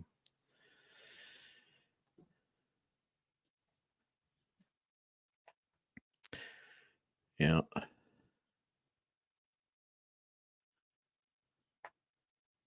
Let's see.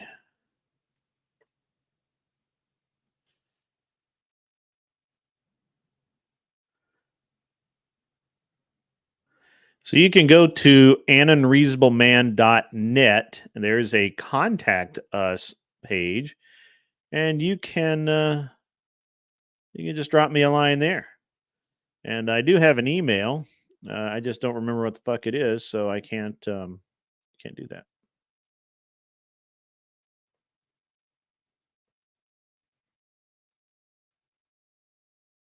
Does that help?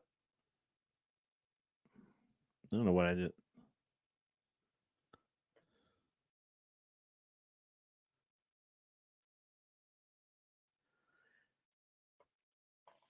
Dude, I learn it something new every 20 minutes. I really do. You don't probably don't believe me, but I absolutely do. And it's you guys really should know that. I don't I'm just one of those weird dudes that way. I don't I learn something new literally every 10 minutes. So, like, I'm not very good at some of this stuff. So,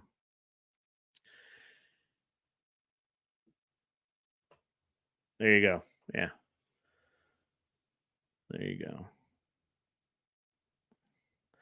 Yeah, well, reach out, man. I'll be glad to do that. I mean, we'll do a really good. I've actually been looking for somebody who knew a little bit more about gold and silver investing than I do. I've kind of stayed out of gold and silver because, to be honest with you, I, I I just haven't bought into it. It just doesn't seem like to give me the return that I like to see. This would be great.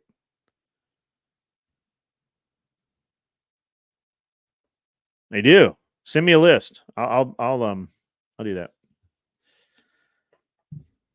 Yes, please help me with my fancy calculator. Thank you. You whippersnapper. Pepperidge Farm remembers. Pepperidge Farm does. They do. They remember. So you guys and your fancy toys. All right, guys, I got to roll, man. I'm actually 5 minutes late. I gotta bail. You guys have been great today. Hope you guys enjoyed the day shift. We'll be doing this again, I think maybe twice a week, Monday, Thursday. Can't see me doing Tuesday, Wednesday, Friday. It's just too much.